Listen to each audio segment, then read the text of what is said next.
नमस्कार, संध्याकाळचे 7 वाजलेत आणि आज महाराष्ट्र या बातमीपत्रामध्ये आपल्या सगळ्यांचं स्वागत। मी प्रसाद काथे।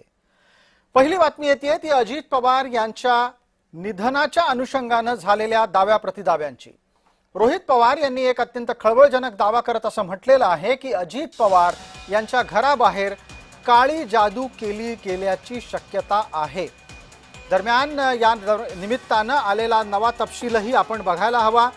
काही वेळापूर्वी रोहित पवार यांनी मुख्यमंत्री फडणवीस यांनी केलेला दावा खोडून काढलाय। रोहित पवार असं म्हणतात, झिरो एफआयआर हा देशभरात कुठेही दाखल होऊ शकतो। अजित पवार यांच्या निधनाच्या संदर्भामध्ये कर्नाटकातल्या बंगळुरू इथं झिरो एफआयआर दाखल झालेला आहे। त्या विरोधात फडणवीसांनी भूमिका घेतली असल्यानं रोहित पवारांनी तो मुद्दा खोडून काढण्यासाठी हा दावा केलाय।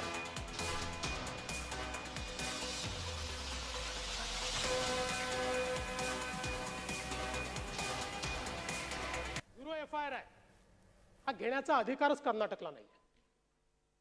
It is illegal. याचं कारण झिरो एफआयआरच्या संदर्भातला नियम असा आहे की ज्यावेळी विक्टिम एफआयआर करण्याच्या परिस्थितीत नसेल त्यावेळीच विक्टिमला झिरो एफआयआर करता येतो। जिथे एफआयआर करायचा ज्यांचं ज्युरिस्डिक्शन आहे त्या ज्युरिस्डिक्शन मध्ये जर विक्टिम पोहोचू शकत नसेल तर झिरो एफआयआर होतो आणि तो झिरो एफआयआर हा त्या पोलीस स्टेशनला त्या ठिकाणी कन्वर्ट होतो। अशा पद्धतीनं झिरो एफआयआर घेण्याचं ज्युरिस्डिक्शन कर्नाटकला बिलकुल नाही। राज्यसभेमध्ये तिथे असणाऱ्या भाजपच्या आमदारांनी झिरो एफआयआर बद्दल एक प्रश्न विचारला होता, ज्याला उत्तर हे तिथले जे होम डिपार्टमेंटचे प्रमुख आहेत नाही तर मिनिस्टर आहेत त्यांनी त्याला उत्तर दिलं होतं आणि उत्तरात हेच सांगितलं आहे की झिरो एफआयआर हा कुठेही होऊ शकतो।